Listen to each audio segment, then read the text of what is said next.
Hello, dear viewers. Welcome back to our YouTube channel and our new lecture series CGPSC Tech for ACF presented by Bright Benches Academy. मैं हूं आपके साथ तनीषा यादव और आज का ये हमारा 8th लेक्चर होने वाला है। तो चलिए देखते हैं कि आज के हम अपने इस लेक्चर पर किन किन टॉपिक्स पर ब्रीफली डिस्कस करने वाले हैं। तो डियर व्यूअर्स देखते हैं, आप लोगों ने देखा था कि हमने अपने पिछले लेक्चर में क्लाइमेटिक फैक्टर्स को ब्रीफली डिस्कस कर लिया था, यानी कि उन फैक्टर्स को डिस्कस किया था जिसकी वजह से क्या होने वाला था, फॉरेस्ट को इफेक्ट पड़ रहा था, यानी कि क्लाइमेट की वजह से फॉरेस्ट को क्या क्या इफेक्ट्स हो रहे थे उनको हमने ब्रीफली डिस्कस कर लिया था। आज के हम अपने इस लेक्चर में बात करने वाले हैं इडाफिक फैक्टर्स की। इडाफिक फैक्टर्स वो फैक्टर्स होते हैं जो कि फॉरेस्ट को सॉइल को इफेक्ट करते हैं। सॉइल कैसा होना चाहिए और सॉइल की वजह से अगर उसमें कुछ फंगी प्रेजेंट है या फंगस प्रेजेंट है तो वो किस तरीके से फॉरेस्ट्री की ग्रोथ को प्रोटेक्ट करते हैं या उनको सपोर्ट करते हैं, इन सारे टॉपिक्स पर हम ब्रीफली डिस्कस करने वाले हैं। हम देखेंगे सॉइल न्यूट्रिएंट्स के बारे में, माइकोरिजा के बारे में, types of mycorrhiza, importance of mycorrhiza, फिर हम देखेंगे बायो फर्टिलाइजर्स के बारे में और नाइट्रोजन फिक्सेशन के बारे में। आज हम इन सारे टॉपिक्स को ब्रीफली डिस्कस करने वाले हैं। डियर व्यूअर्स, आज के आप अपने इस लेक्चर को स्टार्ट करने से पहले मैं आप लोगों से एक इन्फॉर्मेशन शेयर करना चाहती हूँ। जैसा कि आप सभी का रिस्पॉन्स काफ़ी अच्छा आया था यूट्यूब लाइव लेक्चर को लेकर, और हमने प्रॉबेबली प्लान कर लिया है कि हम यूट्यूब में लाइव आएँ और आप लोगों की जो बाकी सब्जेक्ट्स की जो क्लासेस हैं उसको अच्छे से कवर अप करें। बट मैं किस टाइम पर लाइव आ रही हूँ ये मैं आप लोगों को इन्फॉर्म कैसे करूँ, क्योंकि अभी तक हमें यूट्यूब में कम्युनिटी टैब नहीं मिला है। तो उसके लिए आप लोग हमारा इंस्टाग्राम का पेज है, इस नाम से आप इंस्टाग्राम के पेज को जाकर फॉलो कीजिए। मैं वहाँ पर जो है information regarding YouTube live lecture, मैं किस टाइम पर लाइव आने वाली हूँ, मैं यहाँ पर अपडेट कर दिया करूँगी, तो आपको वहाँ से इंफॉर्मेशन जो है वो मिल जाया करेगी। फिर अगर किसी का इंस्टाग्राम अकाउंट नहीं है तो वो हमें फेसबुक पेज पर भी फॉलो कर सकते हैं। ये हमारा फेसबुक पेज है ब्राइट बेंचर्स एकेडमी के नाम से, तो आप यहाँ पर भी हमें फॉलो कर सकते हैं। तो मैं यहाँ पर भी अपडेट जो है पैरेलली कर दिया करूँगी कि मैं किस टाइम पर लाइव आने वाली हूँ। ओके डियर व्यूअर्स, तो चलिए आज के हम अपने इस लेक्चर की तरफ बढ़ते हैं और बात करते हैं फॉरेस्ट सॉइल के बारे में। अगर मैं फॉरेस्ट सॉइल की बात करूं तो मैंने आपको बताया था कि अगर हम किसी भी फैक्टर को डिस्कस करेंगे तो उसका एक तो हम कंसेप्चुअल पार्ट देखेंगे और दूसरा हम देखेंगे एप्लीकेशन पार्ट को। तो अगर मैं कंसेप्चुअल पार्ट की बात करती हूँ तो कंसेप्चुअल पार्ट बेसिकली क्या होता है कि फॉरेस्ट सॉइल से रिलेटेड कंसेप्ट्स क्या-क्या हैं और फिर उन कंसेप्ट्स को हम किस तरीके से अप्लाई करते हैं अपनी फॉरेस्ट्री के लिए, यही होता है कंसेप्चुअल और एप्लीकेशन पार्ट। तो कंसेप्चुअल पार्ट में जो है एक तो हो गया आपका फॉरेस्ट सॉइल हो गया, ठीक, कि फॉरेस्ट का सॉइल किस प्रॉपर्टी का है, कैसा है, वहाँ पर किस तरीके की स्पीशीज जो है वो ग्रो अप कर सकती है, ये हो गया आपका फॉरेस्ट सॉइल। फिर हम बात करते हैं सॉइल फॉर्मेशन के बारे में। तो सॉइल फॉर्मेशन में अगर सॉइल फॉर्मेशन की बात करें तो इसे फॉरेस्ट्री के लैंग्वेज में पेडोजीनिस के नाम से जाना जाता है, ठीक, या तो पेडोलॉजी, ठीक, पेडोजेनेसिस या पेडोलॉजी, उसे हम सॉइल फॉर्मेशन कहते हैं। फिर सॉइल डिस्ट्रीब्यूशन, इंडिया में किस तरीके का सॉइल डिस्ट्रीब्यूशन है, फिर सॉइल की फिजिकल, केमिकल और बायोलॉजिकल प्रॉपर्टीज। तो ये सारे जो फैक्टर्स हैं ये आप ऑलरेडी ज्योग्राफी में पढ़ चुके होते हैं। तो हम अपने लेक्चर पे आज के हम अपने इस लेक्चर में एप्लीकेशन वाले पार्ट को ब्रीफली डिस्कस करने वाले हैं। एप्लीकेशन वाले पार्ट में हम देखेंगे माइकोरिजा के बारे में, माइक्रो न्यूट्रिएंट्स के बारे में और राइजोबियम और बायो फर्टिलाइजर्स के बारे में। तो चलिए पढ़ते हैं और आगे बढ़ते हैं अपने इस लेक्चर की तरफ और बात करते हैं माइकोरिजा के। तो अगर मैं माइकोरिजा की बात करूं तो यहाँ पर ये जो टर्म है माइको, माइको टर्म जो है वो रिलेट करता है किसको, फंगी को। माइको टर्म जो है वो किसको बताता है, वो बताता है फंगी को, ठीक। और ये जो रीजा वर्ड है, रीजा वर्ड जो है ये डिनोट करता है रूट्स को। Rhiza word denotes the word roots, ठीक। अगर हम जनरली बॉटनी क्लासिफिकेशन करते हैं, जनरल बॉटनी में अगर क्लासिफिकेशन होता है ऑर्गेनिजम्स का, तो आपको पता है कि वो 5 कैटेगरीज में होता है। एक तो होता है हमारा मोनेरा, प्रोटिस्टा, फंगी, प्लांटे और अल्गी। ठीक, तो बस ये वही वाला फंगी है। ठीक है, ये वही वाला फंजाई है। ठीक, फंजाई बेसिकली कैसे होते हैं, व्हाइट कलर के होते हैं। ठीक, they are basically of white colours. अब ये व्हाइट कलर्स के क्यों होते हैं, because of absence of chlorophyll, क्योंकि इनमें क्लोरोफिल जो है वो प्रेजेंट नहीं होता। इनफैक्ट ये जो है ये अपने फूड खुद से प्रिपेयर नहीं कर सकते। जो खुद से अपने फूड प्रिपेयर करते हैं उनको हम किस नाम से जानते हैं, बायोलॉजी ऑटोट्रॉफ्स के नाम से जानते हैं। जब हम बायोलॉजी कवर कर रहे होंगे तो उसमें हम इन सब बातों को ब्रीफली डिस्कस करेंगे। ऑटोट्रॉफिक ऑर्गेनिजम्स होते हैं और उनको हम ऑटोट्रॉफिक मोड ऑफ न्यूट्रिशन के नाम से जानते हैं। ठीक, अब ये क्या करते हैं, फंजाई बेसिकली क्या करते हैं, वो दूसरों पे डिपेंडेंट होते हैं अपनी फूड्स के लिए। ठीक, तो अगर हम फंजाई को on the basis of their food अगर हम क्लासिफाई करें तो ये सेप्रोफाइटिक भी होते हैं और पैरासाइटिक भी होते हैं। सेप्रोफाइटिक का मतलब क्या हुआ कि कुछ फंजाई होते हैं जो कि डेड और डिकेड ऑर्गेनिज्म पे डिपेंड करते हैं। तो ऐसे फंजाई को हम क्या बोलेंगे कि वो सेप्रोफाइटिक मोड ऑफ न्यूट्रिशन ले रहे हैं। आपको घबराने की जरूरत नहीं है। आपके बायो का जो फर्स्ट टॉपिक है वो न्यूट्रिशन प्रोसेस ही है, तो उसमें हम ब्रीफली डिस्कस करने वाले हैं। बट स्टिल अगर मैं फंजाई की यहाँ पर बात कर रही हूँ तो मैं आप लोगों को थोड़ा इलेबोरेट एक्सप्लेनेशन कर दे रही हूँ। ठीक, तो फंजाई क्या होता है, सेप्रोफाइटिक। एक तो होते हैं सेप्रोफाइटिक मोड ऑफ न्यूट्रिशन को जो फॉलो करते हैं, और सेप्रोफाइटिक का मतलब क्या हुआ कि वो डेड एंड डिकेड ऑर्गेनिज्म पे डिपेंडेंट होते हैं। फिर एक होता है दूसरा पैरासाइटिक।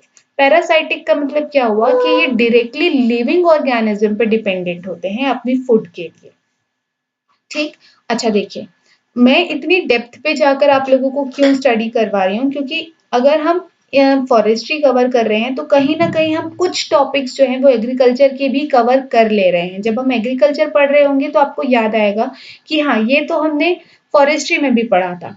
इनफैक्ट जब हम बायोलॉजी पढ़ रहे होंगे, बायोलॉजी में जो प्लांट वाला सेक्शन आएगा तब भी आपको वहां पर रिकॉल होगा कि हमने ऑलरेडी फॉरेस्ट्री में पढ़ा हुआ है। ठीक, तो सारे सब्जेक्ट जो हैं वो एक दूसरे से रिलेट कर रहे होते हैं, तो इस वजह से।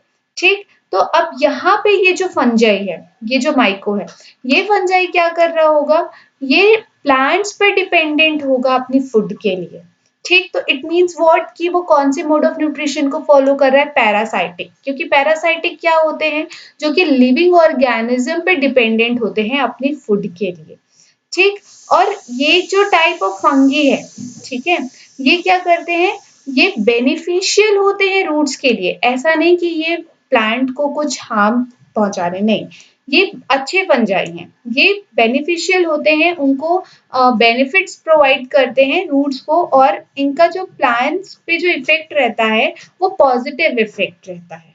ठीक, तो जैसे देखिए यहाँ पे आपको दिख रहा होगा ये एक प्लांट है, और यहाँ पर ये जो है ये पूरा वाइट वाइट जो है कवर अप जो किया हुआ है ये वाला, ये क्या है, ये आपका पूरा जो है ये फंजाई है।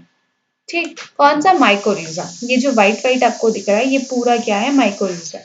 तो अगर हम रोल ऑफ फंजाई की बात करें कि ये किस तरीके से पॉजिटिवली इफेक्ट करता है प्लांट की ग्रोथ में, तो यहाँ पर जो है वो गिव एंड टेक प्रिंसिपल चलता है।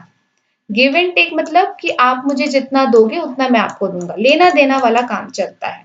अब कैसे, देखिए, फंजाई को क्या है, उसको अपने जीने के लिए फूड की जरूरत है, अपनी सर्वाइवल के लिए उसको फूड की जरूरत है।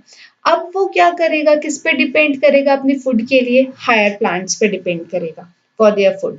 अब जब वो प्लांट्स उसको फूड दे रहा है ना, प्लांट क्या कर रहा है, फंजाई को फूड दे रहा है ताकि वो सरवाइव कर सके। तो प्लांट को भी क्या चाहिए, बदले में कुछ चाहिए। प्लांट बोल रहा है कि अगर मैं तुम्हें फूड दे रहा हूं तो तुम मुझे बदले में क्या दोगे।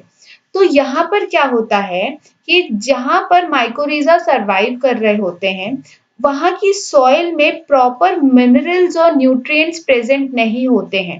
ठीक, अब जब प्रॉपर मिनरल्स और न्यूट्रिएंट्स प्रेजेंट नहीं है तो ये जो प्लांट जो है वो उन्हें एब्जॉर्ब नहीं कर पाएगा। अब जब प्लांट एब्जॉर्ब नहीं कर पाएगा तो वो सरवाइव नहीं कर पाएगा। तो फंजाई क्या करते हैं, वो अ, उस सॉइल को प्रॉपरली न्यूट्रिएंट्स और मिनरल्स डेवलप कर देते हैं, किसके, ताकि वो किसके लिए बेनिफिशियल हो जाए, इस प्लांट के लिए बेनिफिशियल हो जाए, है ना। मतलब वो ऐसा काम करते हैं रूट्स के सॉरी सॉइल के साथ मिलकर कि वो प्रॉपर न्यूट्रिएंट्स मिनरल्स जो हैं वो सॉइल में अवेलेबल हो जाए और प्लांट को जो है वो प्रॉपर एब्जॉर्ब कर पाए उन मिनरल्स और न्यूट्रिएंट्स को जो कि वहां पर अवेलेबल नहीं थे। ठीक, तो जैसे फॉर एग्जाम्पल कि सपोज कोई सॉइल जो है उसका पीएच काफी लो है, लो पीएच का है। ठीक, अब लो पीएच वाली सॉइल में क्या होता है, फास्फोरस जो है वो फिक्स होता है, फास्फोरस जो है वो फिक्स होगा। ठीक, तो फंजाई क्या करेंगे कि उस फास्फोरस को खोद कर निकालेंगे और प्लांट को जो है वो एक तरीके से थाली में परोस के दे देंगे। तो प्लांट को ज्यादा मेहनत नहीं करनी पड़ी, क्यों, क्योंकि उसकी रूट्स में इतनी पावर नहीं होते हैं कि वो फास्फोरस को खोद सके और अपनी जरूरत के मुताबिक उनको एब्जॉर्ब कर सके। तो ये काम उनको कौन करके दिया, फंजाई, माइकोरिजा करके दिया। ठीक, तो माइकोरिजा ने क्या किया, पूरे जमीन से जो कि फास्फोरस फिक्स था सॉइल में उसको खोद कर निकाला और प्लांट को परोस के दे दिया। अब वो फास्फोरस जो है वो प्लांट के ग्रोथ के लिए बहुत ही ज्यादा बेनिफिशियल हो गया। ठीक, तो अब प्लांट जो है वो तो खुश हो गया कि चलो मुझे खाने को मिल गया, वो प्रॉपरली जो है अब सारे जो फास्फोरस है वो उसको अब्सॉर्ब कर लेगा और क्या करेगा, फोटोसिंथेसिस प्रोसेस करेगा। फोटोसिंथेसिस प्रोसेस के थ्रू वो जो फूड बनाएगा तो थोड़ा बहुत फूड जो है वो माइकोरिजा को भी दे देगा। तो इस तरीके से गिव एंड टेक रिलेशनशिप चलती है। और जैसे गिव एंड टेक रिलेशनशिप चलती है, जैसे क्या होता है कि माइकोरिजा जो है वो किस पे डिपेंड करते हैं, हायर प्लांट्स पे डिपेंड करते हैं। हायर प्लांट्स का मतलब क्या हुआ कि वो प्लांट्स जो कि अपने फूड खुद बनाते हैं by the process of photosynthesis. आपको पता होगा कि प्लांट किंगडम जो है वो 5 कैटेगरीज में क्लासिफाई होते हैं, है ना। सबसे जो हायर प्लांट्स होते हैं वो क्या होते हैं, हमारे एंजियोस्पर्म्स। फिर इनसे जो लेस डेवलप्ड वाले होते हैं, जो कि ज्यादा डेवलप नहीं हुए, वो होते हैं जिम्नोस्पर्म्स। फिर होते हैं टेरिडोफाइट्स, ब्रायोफाइट, और फिर जो सबसे छोटे वाले आते हैं वो होते हैं अलगी, है ना। तो ये जो होते हैं this is your higher plants. Higher plants मतलब वो प्लांट्स जो कि अपने फूड खुद से प्रिपेयर करते हैं बाय द फोटोसिंथेसिस प्रोसेस। तो इसमें आपको फ्लावरिंग भी मिलेगी, फूड्स भी मिलेंगे। तो ये कौन सी कैटेगरी होती है, एंजियोस्पर्म्स वाली। फिर जिम्नोस्पर्म में क्या होता है कि वहां पर फ्रूट्स डेवलप नहीं होते, ऐसे ऐसे करके वो जो लेस डेवलप्ड हैं, तो जो सबसे लास्ट कैटेगरी होती है वो एल्गी होती है। ठीक है, तो इस तरीके से तो क्या हो रहा है कि एक रिलेशनशिप बन रहा है फंजाई के बीच और किसके बीच, हायर प्लांट्स यानी कि एंजियोस्पर्म के बीच। एंजियोस्पर्म के बीच जो रिलेशनशिप बन रहा है, यही रिलेशनशिप क्या है आपका, सिम्बायोटिक रिलेशनशिप। ठीक, सिम्बायोटिक रिलेशनशिप किसके किसके बीच बन रहा है, फंजाई के बीच और हायर प्लांट्स के बीच। ठीक, तो माइकोरिजा की अगर हम बात करें, माइकोरिजा की अगर हम बात करें तो माइकोरिजा बेसिकली क्या डेवलप करते हैं, they develop the symbiotic relationship between fungi and higher plants. ठीक, माइकोरिजा कवक और उच्च पौधों के बीच सहजीवी संबंध बनाता है या है।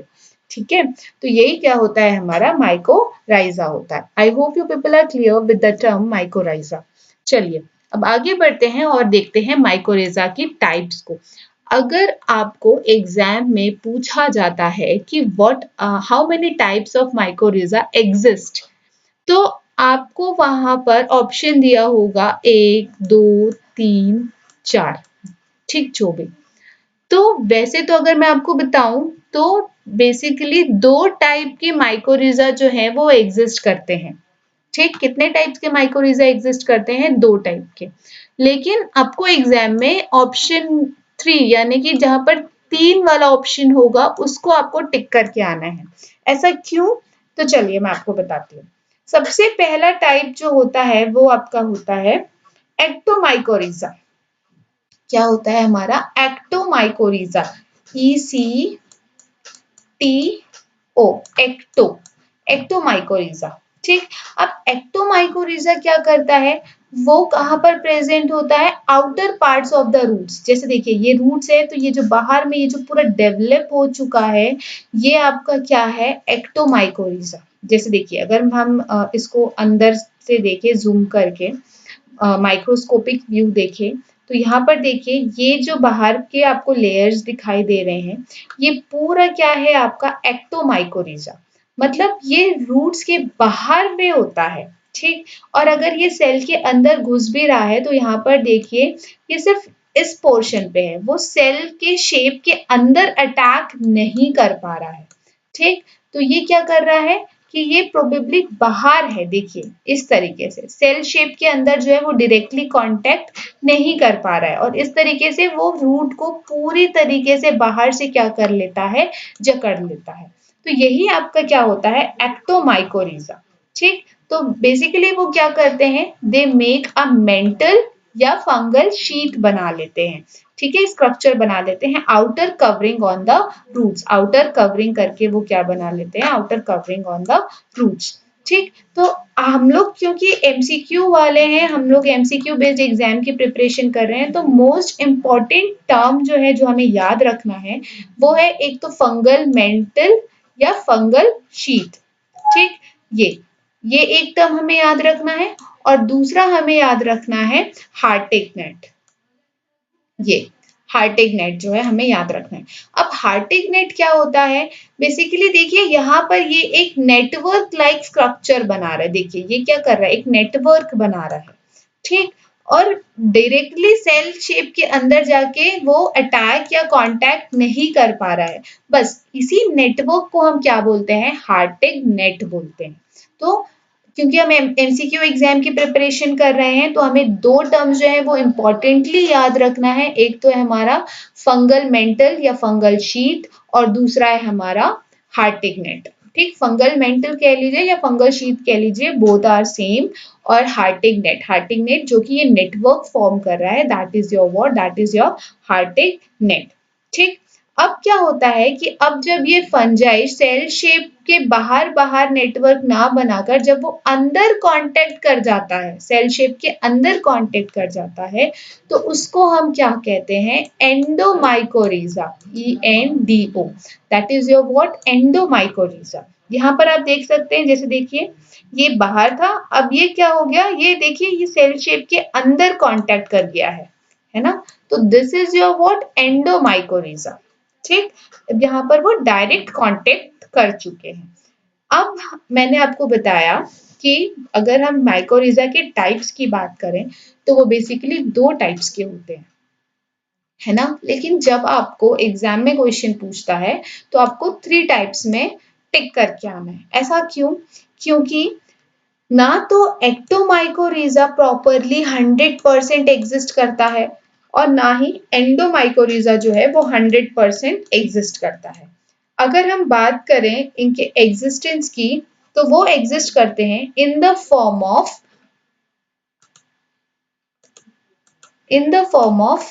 एक्टो एंडोमाइकोरिजा, मतलब दोनों साथ में एग्जिस्ट कर रहे होते हैं, एक्टो एंडोमाइकोरिजा। तो जो थर्ड टाइप ऑफ माइकोरिजा है that is your what, ecto endomycorrhiza. ठीक, अब एक्टो एंडोमाइकोरिजा की अगर मैं बात करूं तो जो वास्कुलर टिश्यू प्रेजेंट होता है एंडोमाइकोरिजा में, तो वो क्या करते हैं, डायरेक्टली कांटेक्ट बनाते हैं अंदर के सेल से, है ना, मतलब वो डायरेक्टली शेप ऑफ सेल के अंदर घुस जाते हैं, डायरेक्टली कांटेक्ट बना लेते हैं। ठीक, तो इस वजह से हम इनको एक और नाम से जानते हैं, that is your what, VAM, that is your what, VAM, यानी कि वास्कुलर आर्बस्क्युलर माइकोरिजा, वास्कुलर आर्बस्क्युलर माइकोरिजा। ठीक, that is your what, WAM।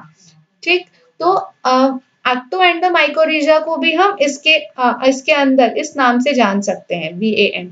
एंडोमाइकोरिजा के जो वास्कुलर टिश्यू होते हैं वो डायरेक्टली अंदर कांटेक्ट बना लेते हैं, इस वजह से हम उसको VAM के नाम से जानते हैं।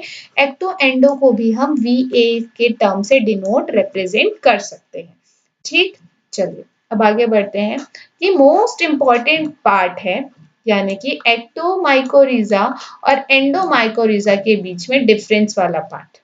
ठीक, तो यहाँ पे क्या होगा, यहाँ पे अगर मैं बात करूं सबसे पहला तो आपको स्ट्रक्चर दिया हुआ है, ठीक है, तो स्ट्रक्चर हमने ऑलरेडी देख लिया है अपनी पिछली स्लाइड में। चलिए अब हम बात करते हैं फंजाई की। तो अगर हम on the basis of fungi की बात करें तो यहाँ पर आप ऐसा समझिए कि जो सबसे बेसिक फंजाई होते हैं, यानी कि ABCD ऑफ फंजाई जो होंगे, ठीक, बहुत ही बेसिक फंजाई जो होते हैं वो किस टाइप के होते हैं आपके, एक्टोमाइकोरिजा। ठीक, अब मैंने आपको ABCD टाइप्स क्यों बोला, क्योंकि देखिए फंजाई में आपको पूछ सकता है एग्जाम में, कैसा क्वेश्चन आ सकता है कि यहाँ पर जो फंजाई दिया हुआ है वो कौन से टाइप का फंजाई है, एक्टोमाइकोरिजा या एंडोमाइकोरिजा। ठीक, तो जो सबसे बेसिक होते हैं, जिनकी डेवलपमेंट ज्यादा नहीं हुई रहती है, ठीक, तो वो आपके टाइप्स हैं एस्कोमाइसिट्स और बेसिडायोमाइसिट्स। ठीक, तो ये A B इस तरीके से आप याद रख सकते हैं, A और B। ठीक है, तो जो फंजाई का जो ABCD माने सबसे बेसिक पार्ट होता है वही आपका क्या होता है, एक्टोमाइकोरिजा। अब देखिए ये इतना बेसिक होता है कि वो सेल के अंदर कांटेक्ट नहीं कर पाता है, मतलब ये अंडर डेवलप्ड माइकोरिजा है, उनकी डेवलपमेंट नहीं हुई है। ठीक, इस वजह से वो क्या करता है, प्रॉपरली अटैक नहीं कर पाता है। ठीक है, फिर अगर हम एंडोमाइकोरिजा की बात करें तो फाइकोमाइसिट्स जो होंगे वो आपके क्या होंगे, किस टाइप के होंगे, एंडोमाइकोरिजा के टाइप्स के होंगे, और इनको हम वैम फंजाई के नाम से भी जानते हैं। VAM, what is the full form of VAM, अभी मैंने बताया था, वैस्कुलर एर्बास्क्युलर माइकोरिजा। ठीक, फिर अगर हम बात करें इनकी हायर प्लांट स्पीशीज की तो मोस्ट कॉमनली ये आपको कहाँ पर देखने को मिलेंगे, कॉनिफर्स ट्रीज में। ठीक, जैसे पाइनस हो गया, देवदार हो गया, फिर हो गया स्प्रूस हो गया, ओक्स होगा, यूकैलिप्टस। ये देखिए ये जो मैंने यहाँ पर आपको 3 स्टार दिया हुआ है वो इसलिए कि यहाँ से आपको डेफिनेटली क्वेश्चन पूछ सकता है।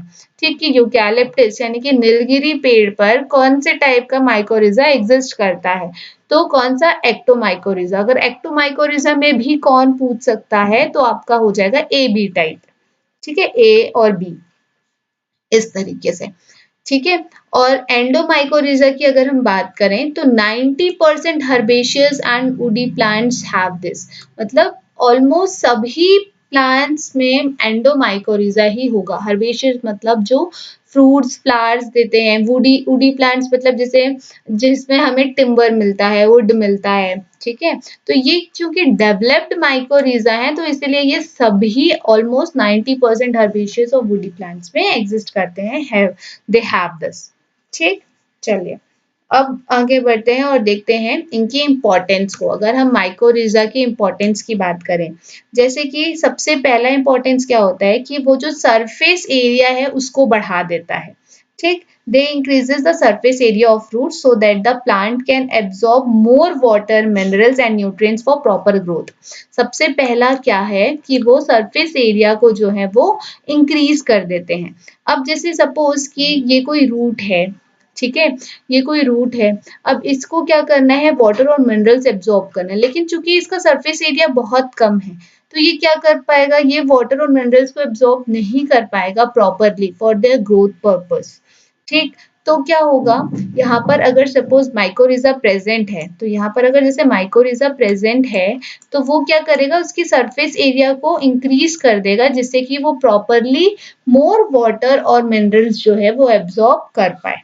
ठीक, अब वो क्या करता है, it also makes the plant to absorb the unavailable forms of nutrients. Unavailable forms of nutrients का मतलब क्या हुआ, जैसे कि मैंने अभी आपको बताया कि सपोज कि सॉइल में क्या है, लो पीएच वाली सॉइल है ना, लो पीएच वाली सॉइल में जो फॉस्फोरस होगा वो क्या होगा, फिक्स होगा। अगर फॉस्फोरस फिक्स है तो ये रूट के पास इतनी शक्ति नहीं होती, इतना पार नहीं होता कि वो उस फॉस्फोरस को खोद कर निकाले और उसको यूज कर सके, एब्जॉर्ब कर सके अपने प्रॉपर ग्रोथ के लिए।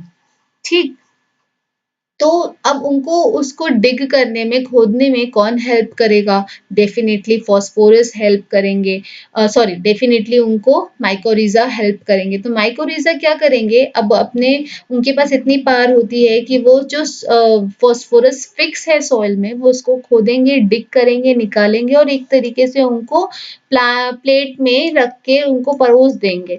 तो ये जो प्लांट है अब उसको सीधे सीधे जो है वो न्यूट्रिएंट्स जो अनअवेलेबल थे उसके लिए, ठीक, वो जो अनअवेलेबल थे उसके लिए वो उसको डायरेक्टली जो है कंज्यूम कर सकता है। अब मैंने आपको यहाँ पर सिर्फ फास्फोरस की बात कही, ऐसे और भी अवेलेबल न्यूट्रिएंट्स होते हैं जो कि सॉइल में प्रेजेंट तो होते हैं, लेकिन ये रूट्स के पास इतनी पावर नहीं होती कि उनको डायरेक्टली जो है कंज्यूम कर सके, एब्जॉर्ब कर सके। तो mycorrhiza makes them to absorb them. ठीक है, माइकोरिजा हेल्प्स देम कि वो क्या कर ले, एब्जॉर्ब कर ले।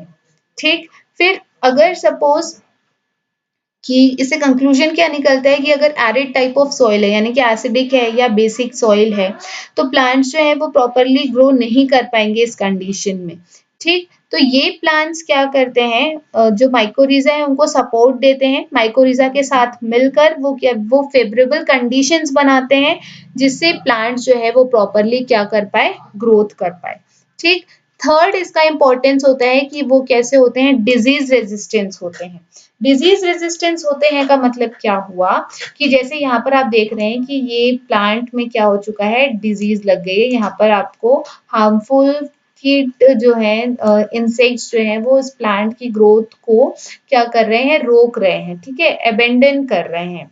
तो अब क्या हुआ कि अगर यहाँ पर माइकोरिजा प्रेजेंट है, तो माइकोरिजा कैसे होते हैं, जैसे फॉर एग्जाम्पल कि जब हमें बुखार हो जाता है, तो बुखार होने की वजह से हमारी जो बॉडी है उसमें WBC जो है वो ज्यादा हो जाती है ना। तो हमारी जो इम्यूनिटी सिस्टम है वो वीक हो जाता है। तो सिमिलरली यहाँ पर क्या है कि अगर माइकोरिजा नहीं होगा तो वो क्या हो जाएंगे, वीक हो जाएंगे। लेकिन अगर माइकोरिजा वहां पर प्रेजेंट है तो वो किस तरीके का काम करेगा, उसकी इम्यूनिटी पावर बहुत ज्यादा है और वो डिजीज रेजिस्टेंस है, मतलब जो भी प्लांट को डिजीज होगी वो उसको क्योर करने में हेल्प करेगा। अब वो कैसे हेल्प कर सकता है, या तो देखो कि सपोज यहाँ पर हमने क्या किया, प्लांट लगाया। ठीक, और सिमिलरली यहाँ पर भी कोई प्लांट है। ठीक, तो अब यहाँ पर देखिए इस प्लांट को क्या हो गया है, डिसीज हो गया है। तो अब यहाँ पर देखिए कि क्या हो रहा है कि यहाँ पर क्या है हमारे पास, माइकोरिजा था और यहाँ पर माइकोरिजा नहीं था। ठीक है, तो अब जैसे ही माइकोरिजा को आभास हुआ कि बाजू वाला जो पौधा है उस पे क्या हो रहा है कि उस पे कीड़े लग रहे हैं, उसकी तबीयत खराब हो रही है, तो थ्रू सॉइल क्या होगा, उनका ट्रांसफर होना स्टार्ट हो जाएगा। ठीक है, माइकोरिजा जो है वो फैलने लगेंगे और बाजू वाले प्लांट के रूट्स पे जाकर उनको सपोर्ट प्रोवाइड करेंगे कि इससे क्या हो जाए कि उस पे जो भी बीमारी थी वो खत्म हो जाए। ठीक उसी तरीके से कि जब हमारी तबीयत खराब होती है, हम दवाई जब लेते हैं, तो जिस पार्ट में हमें प्रॉब्लम होती है वो जो, जैसे सपोज सर दर्द है, हमें हेडेक हो रहा है, अगर हमने पेन किलर लिया तो जो हमारा हेडेक है वो तुरंत ठीक हो जाता है। ठीक, यानी कि एक पार्ट से दूसरे पार्ट तक उनका ट्रांसफर होना।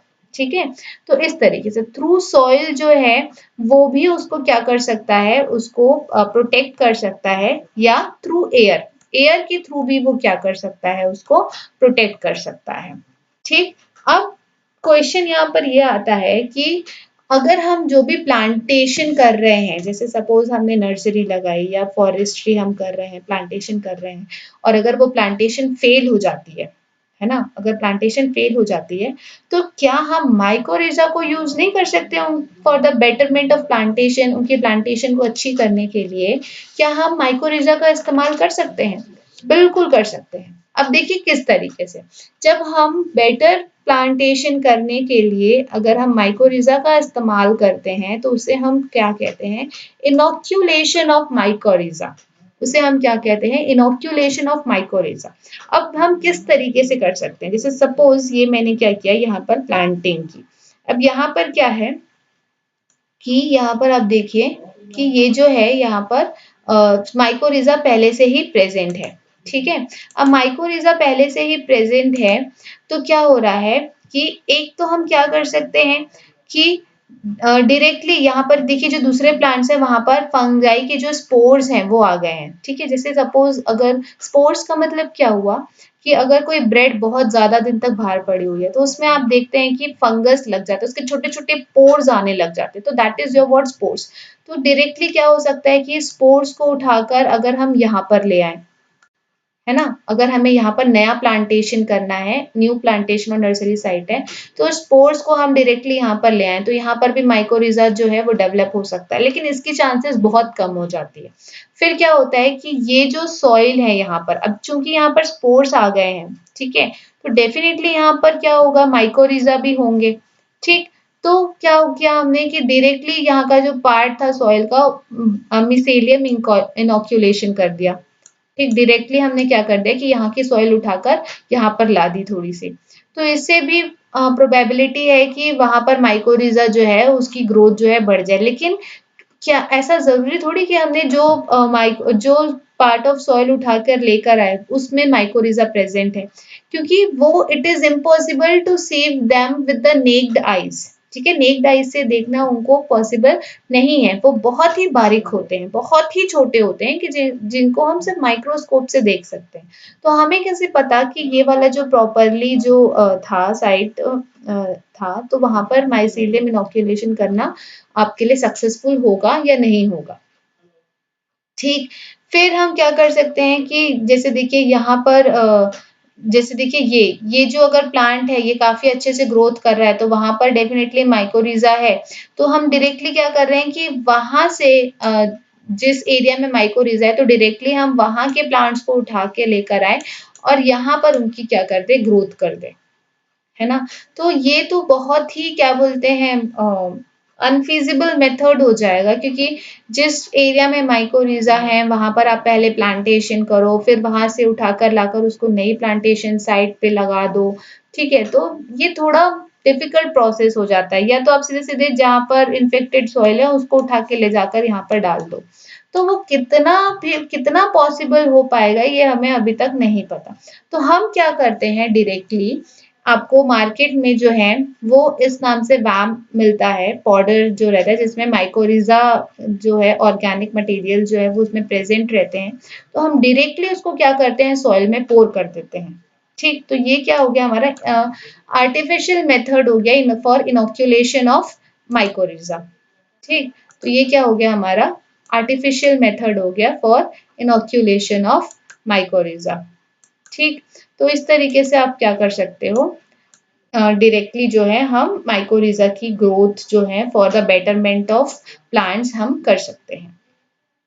ठीक, तो अब हम बात करते हैं बायो फर्टिलाइजर्स के बारे में। तो सबसे पहले हम समझते हैं कि फर्टिलाइजर क्या होता है। अगर हम फर्टिलाइजर की बात करें तो वो केमिकल्स जिसको हम इंक्रीमेंट या बेटरमेंट ऑफ क्रॉप प्रोडक्शन के लिए यूज करते हैं, that is known as fertilizer. अब हम बात कर रहे हैं बायो फर्टिलाइजर की। तो बायो फर्टिलाइजर का मतलब क्या हुआ कि वो बायोलॉजिकल ऑर्गेनिक फर्टिलाइजर, ठीक, जिसमें क्या है, माइक्रो ऑर्गेनिजम्स प्रेजेंट है या माइक्रो ऑर्गेनिज्म से डिराइव किया हुआ कोई फर्टिलाइजर जो कि क्या करता है, सॉइल की फर्टिलिटी को इंक्रीज करता है और क्रॉप प्रोडक्शन को इंक्रीज करता है। That is your bio fertilizer. ठीक, जैसे कि आपको यहाँ पर दिख रहा है कि fertiliser are the organic or inorganic materials of natural or synthetic origin which are added to the soil to supply certain elements essential to the growth of plants। ठीक, यहाँ पर आपको हिंदी में भी जो डेफिनेशन है वो दिया हुआ है। फिर बायो फर्टिलाइजर्स और माइक्रोबियल इनोक्यूलेंट्स। ठीक, मैंने आपको बताया कि इनोक्यूलेंट्स क्या होता है अभी। तो वो क्या होते हैं, artificially developed culture of useful micro organisms of soil and plant origin which are used as inoculants to the roots of seedling nursery beds or plantation site। ठीक है, that is nitrogen fixing phosphorus solubilizing microorganism. इसको हम अभी एक briefly समझते हैं। चलिए देखिए क्या होता है कि हम माइकोरिजा को भी एज अ बायो फर्टिलाइजर जो है वो यूज कर सकते हैं। बट क्या होता है कि माइकोरिजा को ज्यादातर यूज नहीं किया जाता है। ज्यादातर हम एज बायो फर्टिलाइजर किसको इस्तेमाल करते हैं, बैक्टीरिया को इस्तेमाल करते हैं। ठीक, किसका इस्तेमाल करते हैं, बैक्टीरिया का इस्तेमाल करते हैं। और मोस्ट ऑफ द एरियाज में भी हम माइकोरिजा का ज्यादा इस्तेमाल ना करके हम बैक्टीरिया का इस्तेमाल करते हैं। इसके पीछे रीजन ये है कि जो माइकोरिजा या फंजाई जो होता है वो इजीली किसी भी सॉइल में आपको मिल जाता है। ठीक, वो आपको इजीली जो है हर जगह आपको सॉइल में मिल जाता है। लेकिन प्रॉपर ग्रोथ और बेटर प्रोडक्शन ऑफ क्रॉप्स के लिए सबसे मोस्ट इम्पॉर्टेंट जो क्राइटेरिया होती है वो होती है हमारी नाइट्रोजन फिक्सिंग की या नाइट्रोजन फिक्सेशन की। ठीक, तो जहां पर डेफिशिएंसी है नाइट्रोजन की, ठीक, तो सम जो माइकोरिजा होते हैं वो अनेबल हो जाते हैं, वो नाइट्रोजन की जो फुलफिलनेस है, पूर्ति है, आपूर्ति है, वो उसको कंप्लीट नहीं, फुलफिल नहीं कर पाते हैं। ठीक, अब माइकोरिजा जो है वो तो अक्षम है, ठीक है, वो सक्षम नहीं है कि वो नाइट्रोजन की पूर्ति को फुलफिल कर पाए। ठीक, तो अब उसके लिए हमें किसकी जरूरत पड़ गई? बैक्टीरिया की। ठीक है, तो अब हमें क्या करना पड़ता है उस केस में? हमें बैक्टीरिया को एज बायो फर्टिलाइजर जो है, हमें उसको प्रायोरिटी देनी पड़ जाती है और हम बैक्टीरिया को एज बायो फर्टिलाइजर यूज करते हैं, क्योंकि किसी भी प्लांट की ग्रोथ में नाइट्रोजन फिक्सेशन जो है वो मोस्ट इम्पॉर्टेंट रोल जो है वो प्ले करता है। ठीक, तो अब अगर हम देखें बायो फर्टिलाइजर को, तो बायो फर्टिलाइजर को हम 3 कैटेगरी में कैटेगराइज करते हैं। एक तो होता है हमारा nitrogen fixing bio fertilizer, NBF के नाम से जानते हैं, जो कि सॉइल में नाइट्रोजन फिक्सेशन का काम करता है। फिर होता है फॉस्फोरस मोबिलाइजर बायो फर्टिलाइजर। जितना नाइट्रोजन इंपॉर्टेंट होता है उतना ही एसेंशियल फॉस्फोरस भी होता है। ठीक, फॉस्फोरस किस तरीके से काम करता है सॉइल में? इन the form of PO4 negative, इस आयनिक रूप में वो सॉइल में एज अ बायो फर्टिलाइजर काम करता है। ठीक, तो ये भी आपको क्वेश्चन पूछा जा सकता है कि फॉस्फोरस किस तरीके से सॉइल में वर्क करता है, इन the form of which ion? तो वो PO4 negative form of ion की तरह काम करता है। ठीक, फिर होता है हमारा सेल्यूलोलिटिक और ऑर्गेनिक मैटर डिकम्पोजर, OMD के नाम से हम इसको जानते हैं। ठीक, तो अगर हम नाइट्रोजन फिक्सेशन की बात करें तो एक तो पहला होता है लेग्यूम्स के फॉर्म में। लेग्यूम्स का मतलब क्या हुआ कि जितने भी लेग्यूमिनियस प्लांट होते हैं, जैसे पी प्लांट हो गया, ठीक है, पल्सेस हो गए, तो उनमें क्या होता है, एक तरीके का स्पेशल बैक्टीरिया पाया जाता है, that is your word rhizobium. तो ये राइजोबियम क्या करता है? ये हेल्प करता है नाइट्रोजन फिक्सेशन करने में सॉइल पे। ठीक है, नाइट्रोजन की जो वैल्यू है, नाइट्रोजन की जो क्वांटिटी है वो ऑटोमेटिकली बढ़ा देता है। तो इस तरीके से भी हम एज अ बायो फर्टिलाइजर जो है वो इस्तेमाल कर सकते हैं। फिर इन द फॉर्म ऑफ, जब हम सीरियल्स की बात करें, मतलब जो सीरियल्स जैसे अन्न अन्न के जो पेड़ होते हैं, ठीक है, तो उसके थ्रू भी हम नाइट्रोजन फिक्सेशन जो है वो बढ़ा सकते हैं। अब वो कौन कौन से होते हैं आपके? एक तो होता है हमारा एजोटोबैक्टर, ठीक, फिर एक होता है हमारा एजोस्प्रिलियम, एजोला, ब्लू ग्रीन अल्गे। तो ये किस तरीके से आप अन्न के पेड़ में सीरियल्स के जो पेड़ होते हैं उनमें जो बैक्टीरिया प्रेजेंट होता है जिसकी वजह से नाइट्रोजन फिक्सेशन होता है, वो होता है हमारा Azotobacter, Azospirillum, Azolla, blue green algae. तो ये जो दोनों टर्म है, एजोला और ब्लू ग्रीन अल्गे, ये बहुत ही इंपॉर्टेंट टर्म है। ये मोस्ट कॉमन यूजफुल बैक्टीरिया है जो कि सीरियल्स के पौधे से हमें मिलता है और वो नाइट्रोजन फिक्सेशन में हेल्प करते हैं। ठीक, जैसे लेग्यूम से कौन सा बैक्टीरिया रिलीज होता है? राइजोबियम, जो कि नाइट्रोजन फिक्सेशन को बढ़ाता है, और सीरियल्स के पौधे से एजोला और ब्लू ग्रीन अल्गे। ये मोस्ट इंपॉर्टेंट टर्म है, इनको आप जरूर याद रखिएगा। ठीक, अच्छा, फिर क्या है यहाँ पर? Phosphorus mobilizer bio fertilizer. ठीक है, तो अब यहाँ पर ये क्या करते हैं? एक तो होते हैं सोल्यूबलाइजर, मतलब जो कि सॉइल में कंप्लीटली क्या कर जाते हैं? घुल जाते हैं। ठीक है, सोल्यूबल हैं। तो वो कैसे होते हैं? एक तो होता है बैसिलस और एक होता है स्यूडोमोनास। ठीक, जो फॉस्फोरस सॉइल में कंप्लीटली घुल मिल के बैक्टीरिया जो है बनाते हैं, जिससे क्या हो जाए, फॉस्फोरस जो है उनकी इंक्रीमेंट हो जाए for the better growth of plant. तो एक होता है हमारा बैसिलस और दूसरा होता है हमारा स्यूडोमोनास। फिर जो बैक्टीरिया है, जैसे यहाँ पर है वैम, ठीक है, वैम, VAM है ये। तो ये किस तरीके से काम करता है? ये फॉस्फोरस एब्जॉर्बर की तरह काम करता है। इसका मतलब कि अगर ये बैक्टीरिया को हम एज अ बायो फर्टिलाइजर इस्तेमाल करते हैं, तो डायरेक्टली जो प्लांट है वो क्या करेगा, फॉस्फोरस जो है वो एब्जॉर्ब कर लेगा। तो वो कौन सा है आपका वैम, ठीक, वैस्कुलर आर्बैस्कुलर माइकोरिज़ा। ठीक, फिर है यहाँ पर सेल्यूलोलिटिक और ऑर्गेनिक मैटर डिकम्पोजर।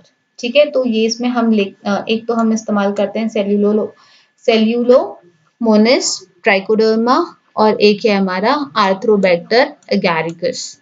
ठीक, तो डियर व्यूवर्स, मैंने आपको जो नोट्स हैं वो पीडीएफ के फॉर्म में टेलीग्राम चैनल पे मैंने शेयर कर दिया है ऑलरेडी, बट इस बार जो हमारा नोट्स है वो पासवर्ड प्रोटेक्टेड है, क्योंकि पिछले लेक्चर जब मैंने अपलोड किया मैंने देखा था आप लोगों को कि आप लोगों को नोट्स मिल गए थे, तो आप लोग सिर्फ उस नोट्स पर कंप्लीटली डिपेंडेंट हो गए और आप लोगों ने मेरा जो वीडियो है वो देखा ही नहीं। ठीक, तो मैं यहाँ पर जो मेहनत कर रही हूँ, मैं यहाँ पर आपको एक्सप्लेन कर रही हूँ, मैं आपको नोट्स दे रही हूँ। जब तक आप वीडियोस को देखकर अपने खुद के नोट्स जो हैं वो आप प्रिपेयर नहीं करेंगे, तब तक आपको एग्जाम में अच्छे मार्क्स स्कोर नहीं कर पाएंगे आप लोग। ठीक, जब मैं इतनी मेहनत कर रही हूँ तो आप लोग मेहनत क्यों नहीं कर रहे हैं? और रही बात कि आप लोग जैसे मुझसे पूछते रहते हैं कि मैम सिलेबस कब तक खत्म हो जाएगा, तो मैं पूरी कोशिश करूंगी कि पेपर 2 का जो सिलेबस है हम 20 अगस्त तक जो है उसको खत्म कर लें। और 20 अगस्त तक हमारे पास भरपूर टाइम है, हम बहुत ही इजीली जो है 20 अगस्त तक जो है वो अपना सिलेबस जो है वो आसानी से कंप्लीट कर सकते हैं। उसके बाद पूरा 1 महीना होगा आप लोगों के पास, जिससे आप क्या करें, अपना रिविजन जो है वो कंटिन्यूअसली करते रहें 1 महीने तक। ठीक, और रही बात पासवर्ड प्रोटेक्टेड की, तो उस पीडीएफ का जो पासवर्ड है that is your what 180795, this is the password for that PDF notes. इसका मेरा इस पासवर्ड प्रोटेक्शन का मेरा जो एम था वो ये था कि जो व्यूअर मेरा वीडियो एंड तक देखेगा तो डेफिनेटली उसको जो है वो पासवर्ड जो है वो मिल जाएगा। ठीक, जब मैं इतनी मेहनत कर रही हूँ, जब मैं आपको अपने नोट्स प्रोवाइड कर रही हूँ, तो आप क्यों नहीं करेंगे? ठीक, तो आई होप कि आप लोग ये जो वीडियो है वो एंड तक देखें और आपको जो नोट्स हैं वो मिल जाए। चलिए अब आगे बढ़ते हैं और देखते हैं बायो फर्टिलाइजर के बारे में। तो अगर हम बायो फर्टिलाइजर के बारे में बात करें तो एक तो हम देखेंगे कि इम्पोर्टेंस ऑफ बायो फर्टिलाइजर क्या है। तो इम्पोर्टेंस ऑफ बायो फर्टिलाइजर, फिर हम बात, अगर हम इम्पोर्टेंस ऑफ बायो फर्टिलाइजर की बात करें तो बायो फर्टिलाइजर क्या करता है, किसी भी क्रॉप को, अगर किसी भी प्लांट को वो प्रॉपर न्यूट्रिएंट्स नहीं मिल पा रहे हैं जिसकी वजह से उसकी ग्रोथ में रुकावट आ रही है, तो बायो फर्टिलाइजर क्या करता है, वो उसको न्यूट्रिएंट्स जो है वो प्रोवाइड करता है जिससे कि क्या हो सके कि उसकी ग्रोथ जो है वो प्रॉपरली हो पाए। ठीक, प्लस हम बायो फर्टिलाइजर्स के थ्रू वो किसको बढ़ावा देता है, ऑर्गेनिक फार्मिंग को। आपको पता है कि अभी मार्केट में जो है वो बहुत सारे केमिकल फर्टिलाइजर्स आ रहे हैं जिससे क्या होता है कि ह्यूमन बीइंग को भी वो कहीं ना कहीं इनडायरेक्टली इफेक्ट करता है। ठीक है, ह्यूमन बींग्स भी जो अपने उनकी जो मैकेनिज्म होती है, उनकी बॉडी की जो मैकेनिज्म होती है, बॉडी ऑर्गन्स की जो मैकेनिज्म होती है, उनको कहीं ना कहीं किसी तरह जो है वो इफेक्ट कर रहा होता है। तो अगर हम बायो फर्टिलाइजर्स का इस्तेमाल करें तो ऑर्गेनिक फार्मिंग के थ्रू हम बहुत ही जो है वो ह्यूमन बींग्स के लिए, जो नेचर है उसके लिए भी वो काफ़ी अच्छा है। इनफैक्ट जो एनिमल्स उस प्लांट के थ्रू लाइवलीहुड कर रहे हैं, ठीक है, अपना सर्वाइवल कर रहे हैं, तो उनके लिए भी वो काफ़ी आसान हो जाता है। प्लस बायो फर्टिलाइजर क्या करता है, इकोसिस्टम को बैलेंस करके रखता है। प्लस वो क्या करता है, इकोसिस्टम को बैलेंस करके रखता है। फिर रिड्यूस इनपुट कॉस्ट, डेफिनेटली वो जो है अपना कॉस्ट जो है उसको घटा देता है। जिस तरीके से हमने अपने पिछले लेक्चर में सॉइल मल्चिंग के बारे में पढ़ा था, तो सॉइल मल्चिंग भी क्या है, एक तरीके का वो बायो फर्टिलाइजर ही तो है ना। सॉइल मल्चिंग भी जब हम कर रहे थे तो वो भी एक तरीके का क्या है, बायो फर्टिलाइजर है। और उससे आप देख रहे होंगे कि हमें बिल्कुल भी कॉस्ट जो है वो ज्यादा नहीं लगता है। ठीक है, तो इस तरीके से क्या है, हम बायो फर्टिलाइजर्स जो है उनका इस्तेमाल करते हैं और उनकी ये इस तरीके से इम्पोर्टेंस है। ठीक, चलिए अब हम थोड़ा सा, जब हम नाइट्रोजन फिक्सेशन की बात कर रहे थे तो नाइट्रोजन फिक्सेशन क्या होता है वो भी देख लेते हैं।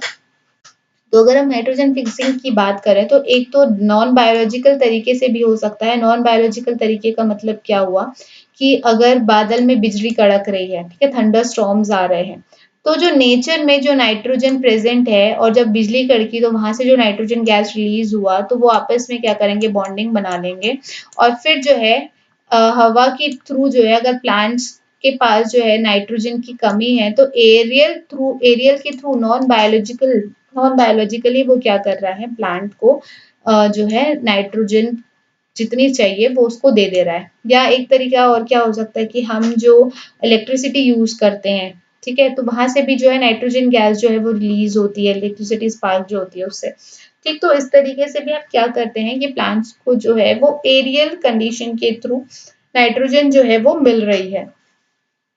फिर होता है बायोलॉजिकल तरीका। तो बायोलॉजिकल तरीके में एक तो होता है हमारा सिम्बायोटिक और फिर दूसरा होता है नॉन सिम्बायोटिक। सिम्बायोटिक में हम देखते हैं नोड्यूल फॉर्मिंग।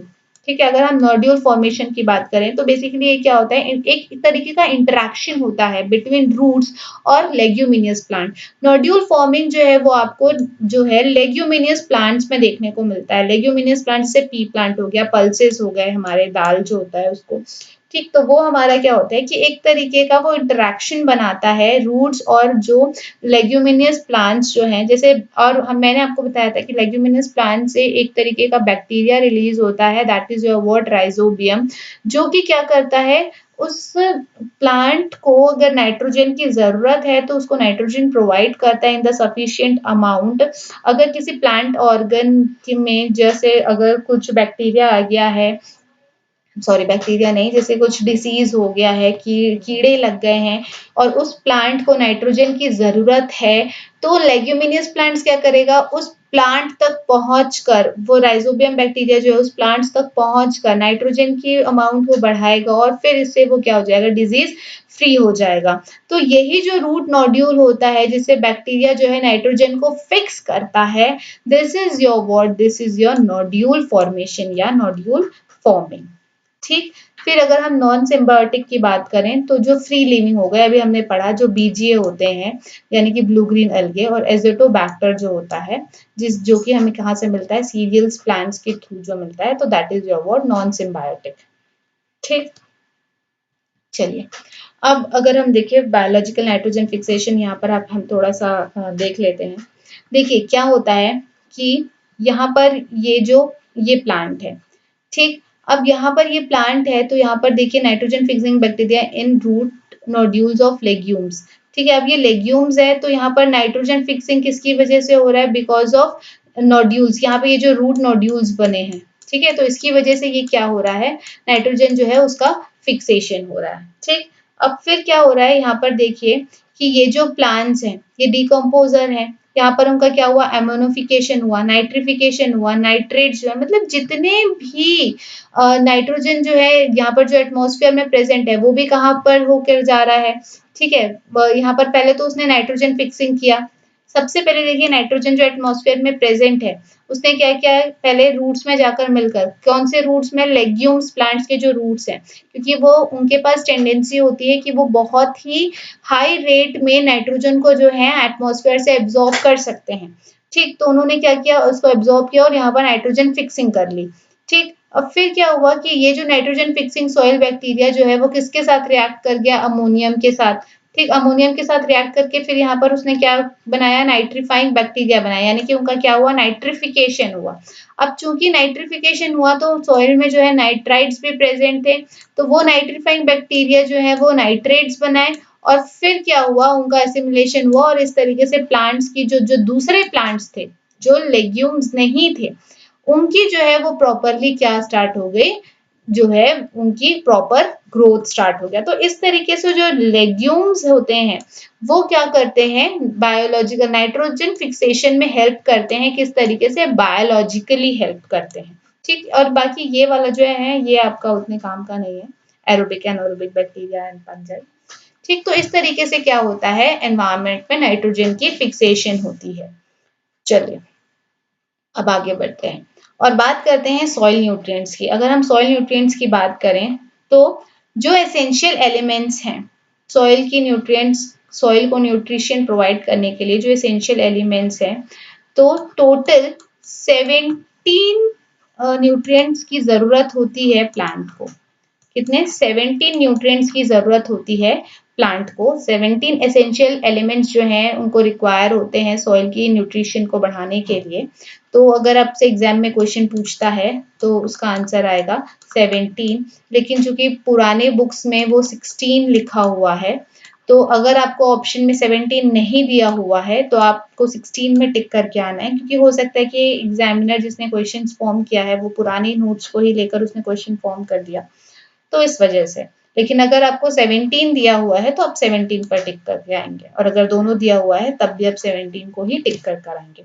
ठीक, अब बात आती है क्राइटेरिया की।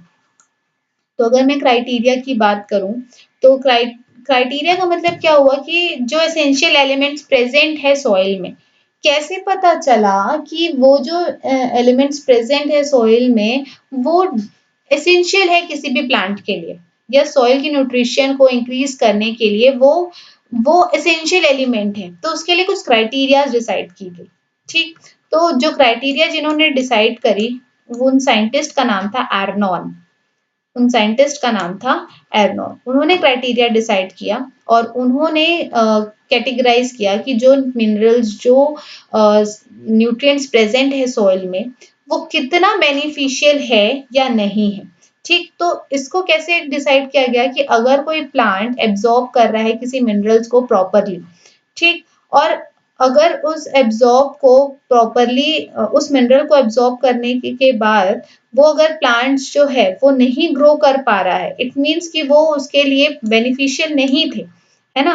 लेकिन अगर प्लांट जो है वो राइट मिनरल्स, राइट न्यूट्रिएंट्स को एब्जॉर्ब कर रहा है तो वो क्या करेगा, उसकी ग्रोथ को रेगुलेट करेगा। लेकिन अगर गलत मिनरल्स को, रॉन्ग मिनरल्स को वो अगर क्या करेगा, एब्जॉर्ब कर लेगा, तो वो डेफिनेटली कुछ ना कुछ डेफिशिएंसी क्रिएट हो जाएगी उस प्लांट में, और वो उसके मैकेनिज्म को भी क्या कर सकता है, इफेक्ट कर सकता है। तो इस बेसिस में आर्नॉन जो है उन्होंने क्राइटेरियाज बनाई और जो है सॉइल न्यूट्रिएंट्स को, जो एसेंशियल एलिमेंट्स है उनको क्लासिफाई करना चालू कर दिया। ठीक, अब अगर हम बात करें फॉर्म ऑफ एब्जॉर्प्शन की, तो फॉर्म ऑफ एब्जॉर्प्शन का मतलब क्या हुआ कि जैसे कि वो किस तरीके से प्लांट को एब्जॉर्ब कर रहा है, प्लांट जो है उन न्यूट्रिएंट्स को किस तरीके से एब्जॉर्ब कर रहे हैं, डायरेक्टली एब्जॉर्ब कर रहे हैं या इनडायरेक्टली एब्जॉर्ब कर रहे हैं। इनडायरेक्टली का मतलब क्या हुआ, जैसे मैंने आपको बताया कि फॉस्फोरस है, ठीक है, तो फॉस्फोरस को वो डायरेक्टली एब्जॉर्ब नहीं करता, वो कैसे एब्जॉर्ब करता है, इन the form of PO4 3 negative.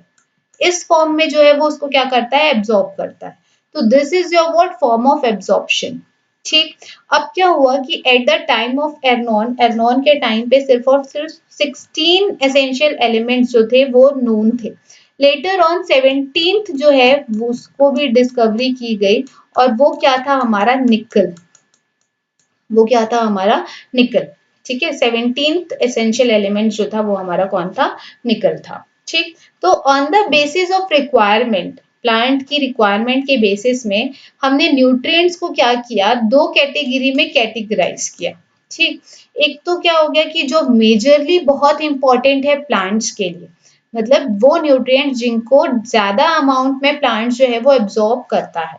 ठीक, जैसे फॉर एग्जाम्पल कि हम जब खाना खाते हैं तो ऐसा तो दाल चावल की जो क्वांटिटी होती है वो ज्यादा होती है, चावल की क्वांटिटी ज्यादा होती है, दाल की क्वांटिटी थोड़ी कम होती है, और सब्जी की जो क्वांटिटी होती है वो थोड़ी कम होती है। मतलब चावल जो है वो हमें ज्यादा अमाउंट में लेना होता है। ठीक, तो ठीक वैसे ही क्या होता है कि जब हम न्यूट्रिएंट्स की बात करते हैं तो जो न्यूट्रिएंट्स की रिक्वायरमेंट ज्यादा होती है उनको हमने क्या कह दिया, मैक्रो न्यूट्रिएंट्स, और जिन न्यूट्रिएंट्स की रिक्वायरमेंट कम होती है उनको हमने क्या कह दिया, माइक्रो न्यूट्रिएंट्स। ठीक, तो डेफिनेटली इससे क्वेश्चंस निकल कर आते हैं, और ये बहुत ही इंपॉर्टेंट है कि मैक्रो न्यूट्रिएंट्स की कैटेगरी में कौन कौन आता है और माइक्रो न्यूट्रिएंट्स की कैटेगरी में कौन कौन आता है। तो ये जो है मैंने अपने नोट्स में ऑलरेडी आपको दे दिया है, तो आप उसको गो थ्रू कर लीजिएगा। और बाकी हमने आज के हमने इस चैप्टर में, हमने इस लेक्चर में एडाफिक फैक्टर जो है उनको ब्रीफली कवर कर लिया है। हम अपने आने वाले चैप्टर में फिजियोलॉजिकल फैक्टर्स को ब्रीफली डिस्कस करेंगे।